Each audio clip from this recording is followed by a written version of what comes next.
오늘 우리에게 주신 하나님의 말씀을 우리 함께 교독해서 읽겠습니다.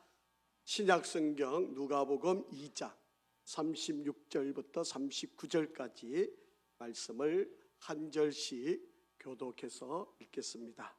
또 아셀 지파 바누엘의 딸 안나라 하는 선지자가 있어 나이가 매우 많았더라. 그가 결혼한 후 7해 동안 남편과 함께 살다가 과부가 되고 84세가 되었더라. 이 사람이 성전을 떠나지 아니하고 주야로 금식하며 기도함으로 섬기더니 마침 이때에 나와서 하나님께 감사하고 예루살렘의 속량을 바라는 모든 사람에게 그에 대하여 말하니라.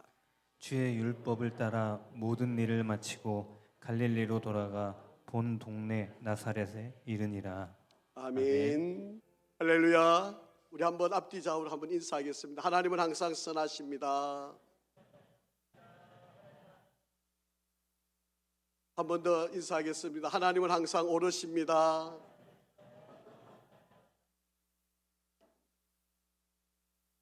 오늘부터 2023년 대림절 예수님이 이 땅에 다시 오심을 기다리는 대림절 기간을 우리가 지나게 됩니다. 하나님의 크신 은혜가 여러분 가운데 함께 하시고 또 이 대림절 기간이 저와 여러분에게 신앙의 성숙을 이루어가는 좋은 시간, 기회가 되기를 간절히 바랍니다.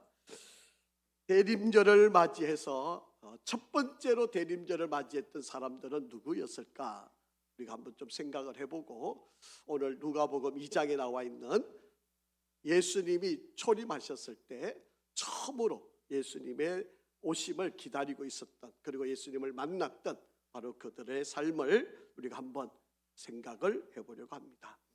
20세기를 지나오면서 20세기의 가장 위대한 인물을 한 사람을 손꼽아라 그렇게 말한다면 많은 사람들이 영국의 수상이었던 처칠이라고 하는 사람을 손꼽게 될 것입니다. 이 처칠은 제2차 세계대전을 승리로 이끌었던 사람이었고요, 제2차 세계대전이라고 하는 책을 써서 노벨 문학상을 받기도 했던 인물이기도 합니다. 만약에 처칠이 없었다면 2차 세계대전은 히틀러가 승리를 했을 것이다. 그리고 아마도 온 세상이 암흑기를 맞이하는 그런 시대였을 것이다 라고 많은 학자들이 이야기를 합니다. 이분이 90세의 죽음을 맞이했는데 왕실급 국장으로는 최초로 이 처칠을 국장을 지내게 되는 영국인이 되었던 사람입니다. 이런 일화가 있습니다. 처칠이 80세가 되었을 때 생일 엽서를 누군가가 처칠에게 보내는데 이렇게 제목을 붙여서 보냅니다. 주소란에다가 살아있는 가장 위대한 영국인에게, 살아있는 가장 위대한 영국인에게, 그리고 런던, 이렇게 적혀 있었다. 그런데 이 우체 배달부가 이 엽서를 들고 당연히 처칠에게 찾아가 가지고 이 엽서를 전달을 했다라고 하는 것입니다. 이렇게 처칠에 대한 존중과 기함이 바로 묻어나 있는 바로 그런 일이었습니다. 그런데 이 처칠은요, 어려서 태어나서는 그렇게 행복한 삶을 살았던 사람은 아니었습니다. 아버지가 재무부 장관을 지냈는데 이 아버지 눈에는 이 아이가 만족스럽지가 않았습니다. 그래서 어머니에게 이렇게 이야기를 했다고 합니다. 아내에게 아들이 목사가 되었으면 좋겠는데 성격이 너무 나빠서 목사 되기는 어려울 것 같고, 변호사가 되면 좋기는 하겠는데 너무 머리가 나빠서 변호사 되기도 어려워. 하늘 수 없이 군인밖에 될 게 없겠다. 그렇게 해서 육군사관학교를 보내려고 했다라고. 그런데 2번이나 시험을 쳤는데 2번 다 떨어지게 되었죠. 13살부터 폐렴을 앓게 되었고, 그리고 심장병에 시달리게 되고, 초등학교부터 고등학교 때까지는 문제아의 학생, 늘 선생님으로부터 꾸지람을 듣고 또 수업 태도가 좋지 않아서 선생님께 늘 야단을 맞았던 바로 그런 학생이었습니다. 그러니까 아버지의 눈에는 전혀 쓸모없는 놈, 그렇게 평가를 받았습니다. 하도 아버지한테 그런 소리를 들으니까 이 처칠이 어쩔 수 없어서 고시원이라고 하는 곳에 들어가서 6개월 동안 가해 선생님을 붙여서 공부를 집중 교육을 받게 되었습니다. 그래서 세 번째 시험을 준비하게 되었습니다. 이 당시에는 사관학교 시험의 특징 중에 하나는 어느 한 나라를 이름을 기록해 놓고 그 나라에 대해서 쓰게 만드는 바로 그런 문제가 매번 출제되었다고 합니다. 그러니까 이 처칠이 아무리 공부를 해도 머리에 들어가지 않으니까 딱 한 나라만 선택을 하고 공부를 하고 나머지 모든 것을 하나님께 맡기겠다, 그렇게 기도로 시간을 보내게 됩니다. 바로 그 선택했던 나라가 뉴질랜드라고 하는 나라였습니다. 그런데 마침 육군사관학교 시험을 쳤는데 바로 그 문제가 나온 거예요. 그래서 학교에 입학을 하게 되었습니다. 간신히 세 번째 만에 학교에 입학했고, 그리고 두 번의 총리를 지내는 바로 그런 인물이 되었습니다. 1940년 8월에 히틀러가 영국을 1500여 대의 폭격기를 가지고 4개월 동안 폭격을 하게 되었습니다. 처칠이 이렇게 말을 남깁니다. 만약 내가 죽는다면 독일군은 내 시체를 집무실 의자에서 끌어내려야 할 것이다, 그렇게 이야기하면서 끝까지 런던에 버텼고 폭격이 있는 그 가운데서도 도망가지를 않았었다라고 하는 것입니다. 주변에 수많은 사람들이 피신하라고, 당신이 이 전쟁을 이끌어야 되는 사람이니까 빨리 몸을 좀 잘 돌봐달라고 그렇게 이야기를 했는데도 불구하고 그가 있는 그곳에 500파운드의 폭탄만 떨어져도요, 그 주변에 모든 사람들이 죽을 수밖에 없는 바로 그런 위험에서도 끝까지 자기 위치를 지켰다라고 하는 겁니다. 주변의 사람들이 처칠한테 이렇게도 이야기했습니다. 폭탄 하나가 떨어질 때마다 우리 영국인 4명이 죽어나가는 걸 모르십니까? 항복하십시오. 어차피 독일이 이기게 되어 있습니다. 무고한 인명이 지금 의미 없이 희생되고 있습니다. 다 당신 책임입니다. 당신 고집에 대한 대가를 국민들이 처참하게 치르고 있다는 사실을 알아야 합니다. 제발 이성적으로 판단해 주십시오. 주변의 사람들이 그렇게 만류했음에도 불구하고 그는 독일의 폭격기가 계속해서 떨어지고 있는 그 가운데서도 너희들은 나를 이길 수 없어. 나는 절대로 포기하지 않아. 절대로 그렇게 이야기하면서 잿더미로 변해버린 조국, 불에 탄 시체들이 뒹구는 런던 거리, 거의 매일같이 전해오는 독일의 성전 소식의 현실 앞에서도 끝까지 버티고 결국 전쟁을 승리로 이끌어냈습니다. 포기하지 않는 정신이 바로 전쟁을 이기게 했다라고 하는 것입니다. 아마 여러분도 너무 잘 알고 있는 것처럼 옥스퍼드 대학에서 졸업식 축사를 하게 되었을 때 그가 했던 연설을 기억을 하실 것입니다. 강단에 서서 1분 동안 상기된 얼굴로 대중들을 아무 말 없이 바라보았습니다. 그리고 나직하게 입을 열어서 이야기를 했습니다. Don't give up. 포기하지 마세요. 학생들은 이 노 정치가가 무슨 말을 더 할 것인가 기대하며 그를 바라보았습니다. 그리고 45초 동안 거친 숨을 몰아쉬면서 또 한마디를 이어갔습니다. 소리를 조금 높여서 우렁차게 그가 소리를 외쳤습니다. Never give up. 절대로 포기하지 마십시오. 그리고 처칠은 자기의 숨을 가다듬었습니다. 전쟁을 겪어왔던 많은 교수들은 지난날의 시간이 눈앞에 스쳐 지나가는 것 때문에 눈가가 촉촉하게 적셔들었습니다. 나치가 런던을 공습하고 학교, 집, 교회 등이 폭격을 당하는 그때를 이들은 생각을 했습니다. 그러자 주변에 있던 어린 학생들조차도 교수들의 그 울음소리에 같이 맞춰서 울기를 시작을 했습니다. 그러면서 그가 마지막으로 한마디 더 숨을 다듬으면서 이야기를 합니다. Don't you ever and ever give up. 무슨 일이 일어나도 절대로 포기하지 마십시오. 그리고 강단을 내려갔다라고 하는 겁니다. 소망을 가진 사람들이 가질 수 있는 가장 유일한 일은 끝까지 포기하지 않는 것이다 라고 하는 겁니다. 때로 우리에게 찾아오는 지루함이 있을 수 있고요. 때로는 우리가 상상할 수 없는 좌절감을 겪을 수도 있고요. 심지어는 고통스럽다고 말할 수밖에 없는 그런 순간이 우리에게 찾아올 때 그래도 포기하지 말라고 우리에게 당부하고 있는 내용입니다. 때가 되면 반드시 이루어집니다.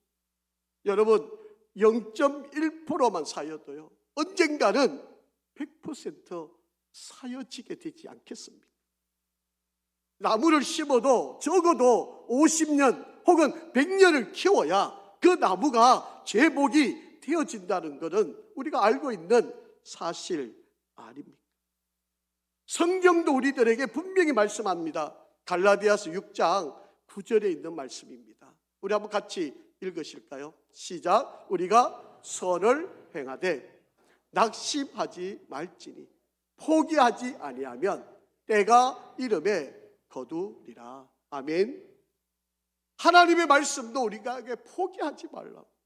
너가 지금 어떠한 상황이어도 어떤 어려움이 있어도 절대로 포기하지 말라고 우리들에게 말씀하고 있습니다. 오늘 성경의 본문에 나와 있는 예수님을 처음으로 만난 이 땅에 예수 그리스도로 오셨던 그 메시아를 처음으로 만났던 인물들의 두 사람이 소개되는데 시몬이라고 하는 할아버지하고 안나라고 하는 할머니 두 사람을 우리에게 소개하고 있습니다. 오늘은 그 안나에 대해서 한번 좀 살펴보려고 합니다. 저와 여러분도 성탄을 기다리고 있습니다. 다시 오실 예수님을 기다리고 있는 우리입니다. 아마 지난 1년 정말 여러분 나름대로 최선 다하셨고요. 아마도 마음에 상처를 가지신 분도 있을 테죠. 힘들게 이겨오신 분들 이 자리에 많이 계시지 않습니까?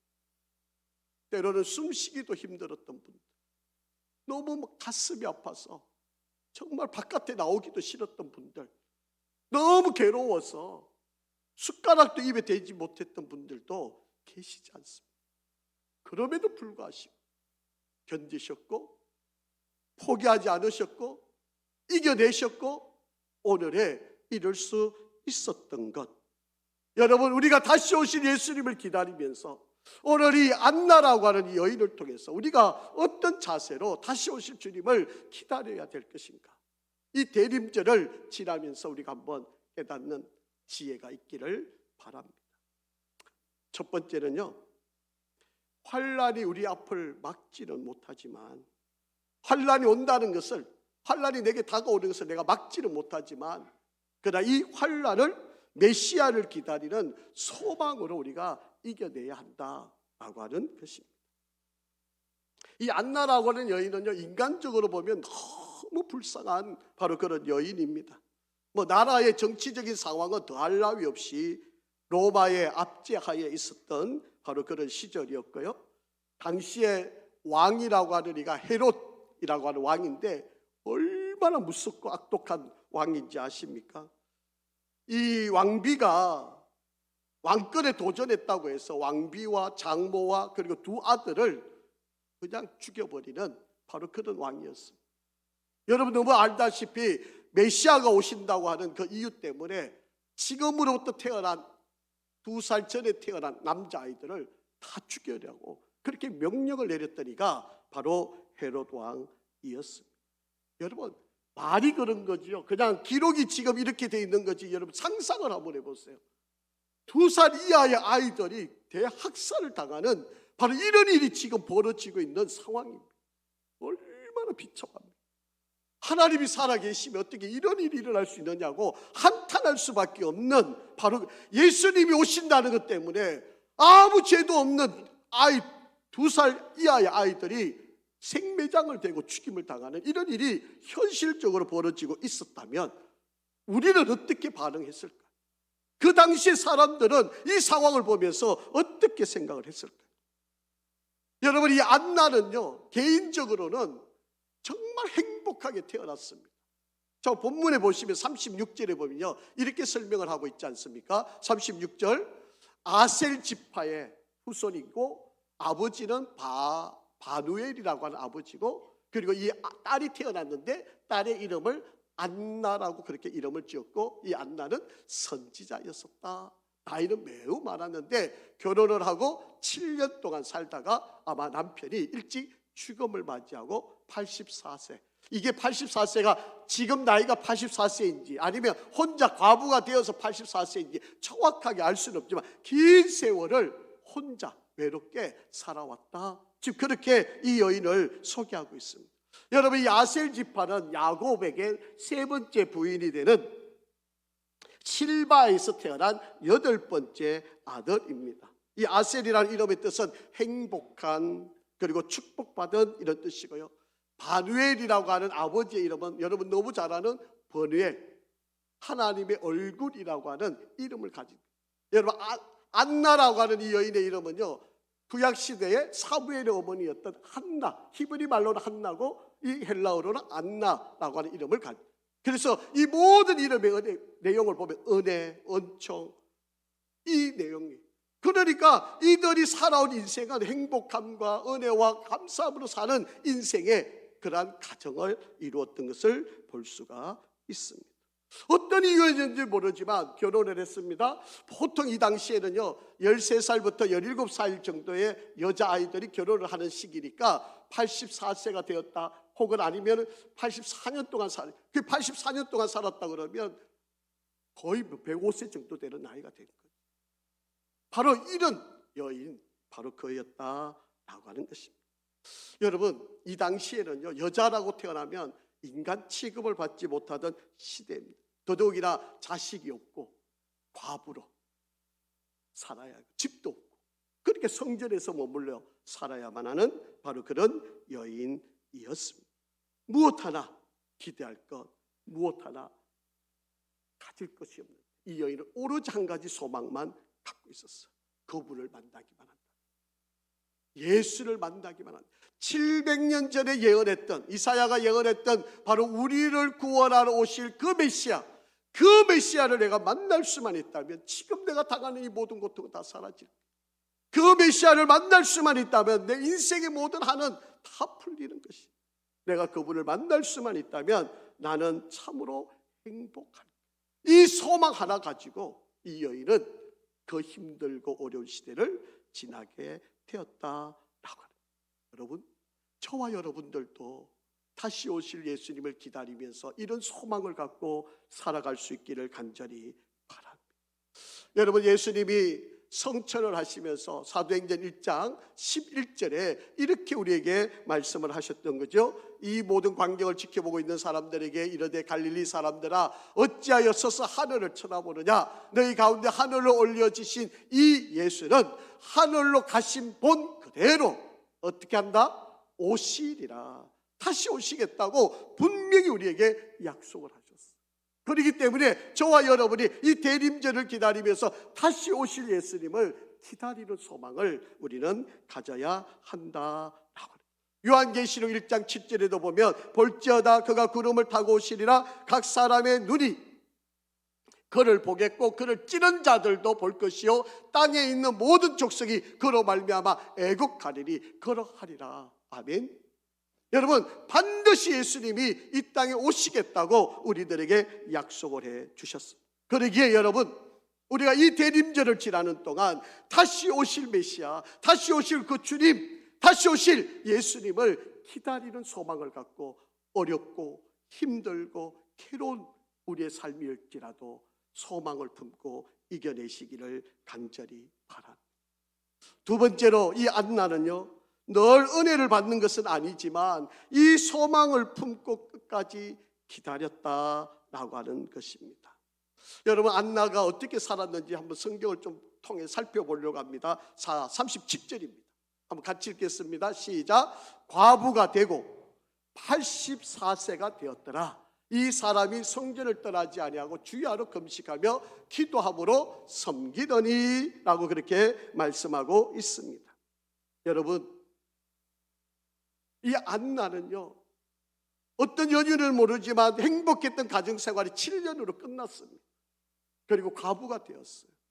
얼마나 외롭고 힘들고 집도 없고 자식도 없고 혼자 살 수밖에 없는 이 여인. 그런데 이 여인이 소망을 품고 할 수 있는 일은 다른 거 없었어요. 하나님께 기도하는 일밖에 없었어요. 성전에 올라가서 금식하며 기도하는 일이 바로 그의 삶의 전부였다. 여러분, 여러분의 자녀들을 교회 가까이 보내세요. 교회를 가까이 할 수 있도록 여러분 자녀들을 잘 인도하십시오.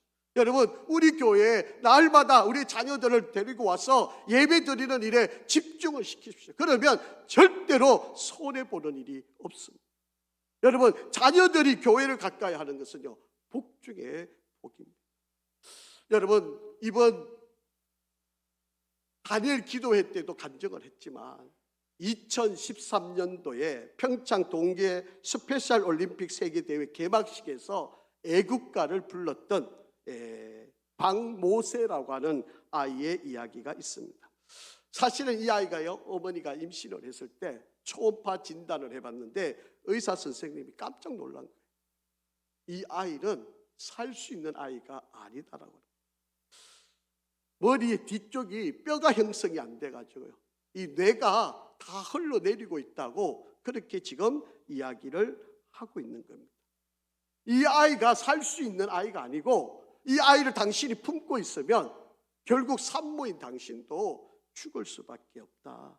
그러니 이 아이를 죽이자, 낙태하자. 지금 그렇게 의사 선생님이 제안을 한 겁니다.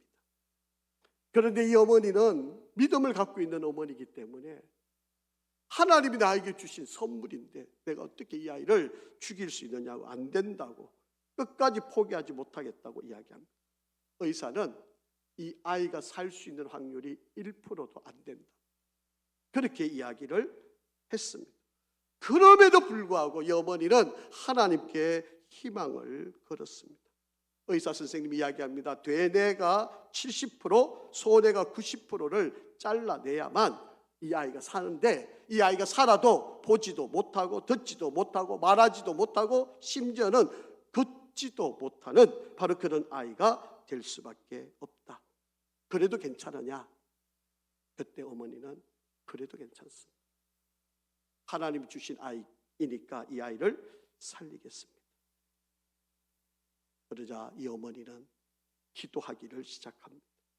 그리고 모세의 할머니는요, 아예 교회 가서 잠을 자며 철야를 하게 됩니다. 자그마치 90세가 될 때까지 22년 동안 교회에서 잠을 자며 기도를 했습니다. 기적이 일어났습니다. 이 아이가 살아났고, 여러분 알다시피 대학교에 가서 성악을 전공하고 간증 집회를 지금도 다니는 바로 그런 아이가 되었다라고. 어려우면 어려울수록 기도하면 하나님께서 역사를 일으키신다라고 합니다. 여러분, 안나는요, 이 험난한 시기에 금식하며 기도했다라고 되어 있는데, 이 금식하며 기도했다라고 말은 복수 역격으로 되어 있어요. 이 말이 무슨 말인가 하면 한 번 하고 끝났다는 말이 아니고 계속해서 했다는 이야기. 뭐 짜다가 생각나니까 기도 한 번 하고 하나님 왜 내 기도 안 들어주세요, 이렇게 원망하는 삶이 아니라 매일매일 시간이 날 때마다 성전에서 기도하는 시간을 보냈던 사람이 바로 이 사람이었다라고 하는 이야기입니다. 가족을 위해서, 이웃을 위해서, 민족을 위해서, 시대의 문제 해결을 위해서, 메시아 나라를 위해서 하나님 앞에 날마다 중보하고 기도했던 바로 그였다라고 합니다. 바로 그런 여인이었기 때문에 바로 그가 그 절망적인 상황에서도 소망을 품게 되었고요. 여러분, 우리 신앙생활을 하면서 가장 경건한 생활을 잘 드러낼 수 있는 것은 기도 생활이에요. 여러분, 기도를 우리가 어떻게 하느냐가 우리의 가장 경건한 생활을 드러내는 모습입니다. 기도로 깨어있지 않으면 실수할 수밖에 없는 게 우리 인생 아닙니까? 여러분, 우리가 기도하지 않으면 아무리 예수님의 재림을 기다린다고 하지만 시험에 들 수밖에 없는 게 우리 인생이지 않습니까? 기도 안 하면 회의가 생기고 남의 허물만 보이고 둔감해지고 신앙의 기쁨도 없어지고 헌신도 전혀 마음에 다가왔지 않고 영적인 세계에 대해서 둔감하고 낙심하고 영적인 사업에서 실패할 수밖에 없게 되는 것입니다. 가난하고 질병도 고통도 눈물도 위기도 이혼도 부도도 실패도 환난도 장애도 기도하면 이겨낼 수 있다라고. 그러기에 어려우면 어려울수록 기도하는 것이 기적의 문을 여는 역사가 됨을 믿으시기를 바랍니다. 지금 이 땅에 살았던 사람들이 몇 명이나 있었을까요? 미국 인구 통계국 PRB라고 하는 통계국이 있는데 연구를 해보니까 이 땅에 인간이 태어나서 아담 이후로 지금까지 조사를 해보니까 1080억 명 정도 된다, 이렇게 추정을 합니다. 예수님 당시에는요, 로마 시민이 약 4,500만 정도였는데 여러 가지로 조사를 이렇게 해보니까 약 3억 명 정도 되었을 것이라고 추정을 합니다. 여러분, 3억 명 가운데 초리무에 주로 오셨던 예수님을 만났던 여인이 안나라고 합니다. 3만 명 중에 한 사람. 여러분, 이런 행운이, 이런 축복이 어떻게 이루어지는 것일까?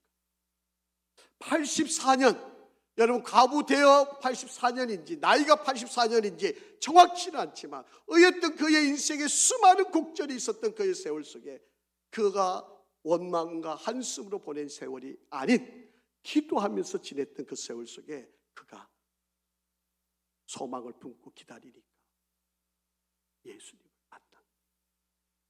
이 축복이 기도를 통해서 이루어집니다. 저와 여러분에게도 바로 어떠한 어려움이 있어도 기도 쉬는 죄를 범하지 않으시기를 간절히 바랍니다. 남들에게는 안 된다 그러겠지만, 아니 현실적으로 과학적으로는 이해 안 된다 그러겠지만 기도하면 하나님은 역사하십니다. 기도하면 하나님은 이루십니다. 세 번째로 이 안나라고 하는 여인은요, 메시아를 만나고 나서 그냥 기쁨으로 감격으로 시간을 보내지 않았습니다. 이 여인은 그 예수님을 만나고 어떻게 삶을 살았는지 한번 38절 말씀을 보겠습니다.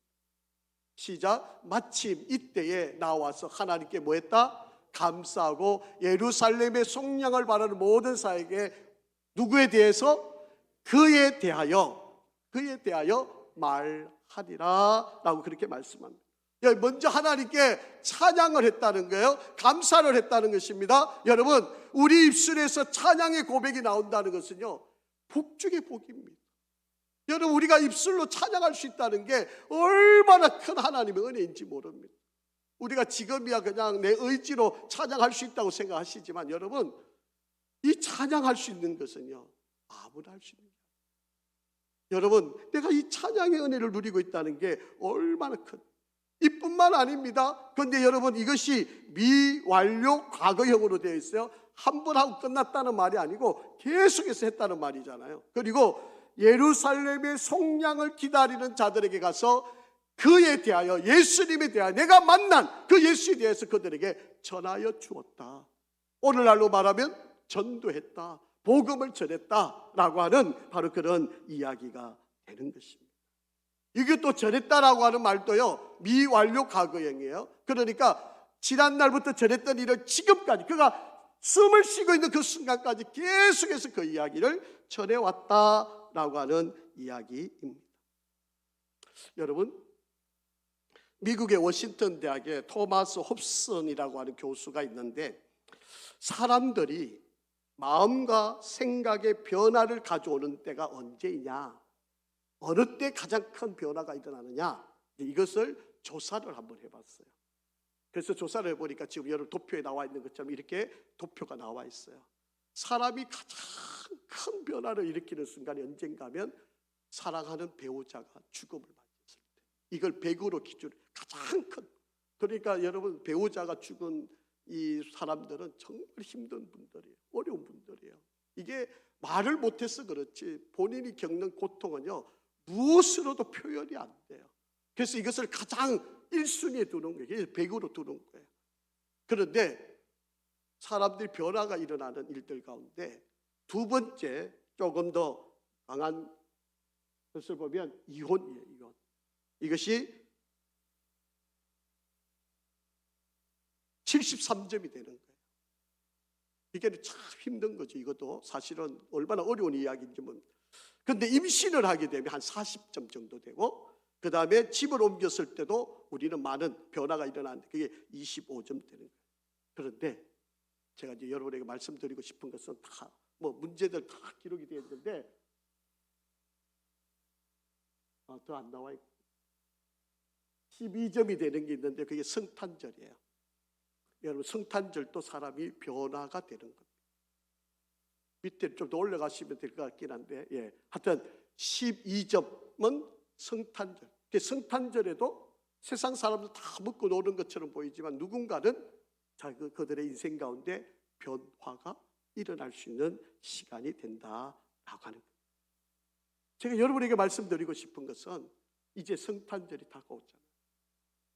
이 성탄절 날, 또 12월 25일 또 이번 날 즐겁게 놀고 재밌게 케이크 자르고 가족끼리 한번 모여서 식사하고, 여러분, 이런 걸로 보내는 것이 의미가 아니라는 거예요. 성탄절은 누군가에게는 변화가 일어나는 시간인데 우리가 어떻게 변화를 일으킬 수 있을까요? 복음을 전하는, 예수님이 다시 오실 것입니다. 우리의 심판의 주로, 이 땅의 역사의 주인으로 다시 이 땅에 오셔서 우리를 심판하실 겁니다. 예수님 분명히 오십니다. 이거를 전하는 게, 이게 바로 대림절 기간이고 성탄절 기간이어야 한다라고 하는 거예요. 여러분, 이제 성탄절이 다가왔으니까 이제 1년 마무리하고 이제 시간 그냥 적당히 보내는 그런 시간이 아닙니다. 여러분, 이 대림절은요, 우리가 복음을 전하는 기간이에요. 여러분, 어느 교회에는 동판을 만들어 가지고 교회 올라오는 복도에다가 동판을 이렇게 붙여놨어요. 지금 여러분 화면에 보시고 있는 바로 이 동판입니다. 복음을 전하는 아름다운 발.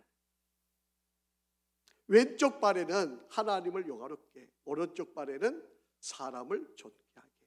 그렇게 해서 교회에다가 이 동판을 붙여놨어요. 여러분, 이 동판 하나 붙이려면 몇 명을 전도하면 붙여주실 수 있을까요? 부산에 가시면 풍성한 교회라고 하는 교회가 있는데 그 교회 가면 이 동판이 붙여져 있어요. 100명을 전도하면, 별로 놀라시지도 않죠? 100명을 전도하면 이 동판이 새겨지는 거예요. 여러분, 100명을 전도하려면 여름에만 전도하고 추운 겨울에는 사람 못 만나니까 이거 아니잖아요. 어느 때이든 어느 순간이든 복음을 전하는 시간이 되어야 한다라고 하는 것입니다. 저와 여러분은 다시 오실 메시아를 기다리는 사람들입니다. 어려워도 여러분 포기하지 마시기를 바라고요. 어떤 순간이 되어도 소망을 품으시기를 바라고요. 그리고 복음을 전하는 사람이 되시기를 간절히 바랍니다. 여러분, 우리는 이제 한 해 끝나고 이제 연말이니까 설렁설렁 적당히 시간을 보내는 그런 삶을 살아서는 안 됩니다. 이제 이 순간 여러분, 이 대림절 기간에 내가 누군가에게 예수님은 다시 오십니다. 우리를 다시 심판하시고 우리를 구원하러 반드시 오십니다.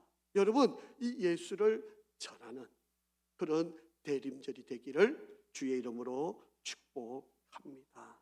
아버지 하나님, 은혜와 사랑을 감사합니다. 2023년 대림절을 시작하며 오늘 귀한 말씀을 상고합니다. 정말 힘들고 어려웠던 순간을 살았던 안나, 그 할머니, 그가 절망적인 상황에도 하나님께 소망을 품고 기도하고 말씀을 전하고 끝까지 복음을 전했던 귀한 여인처럼 우리도 이 대림절 기간에 예수를 전하는 귀한 삶이 되게 축복하여 주시옵소서. 예수 그리스도의 이름으로 감사하며 기도합니다. 아멘.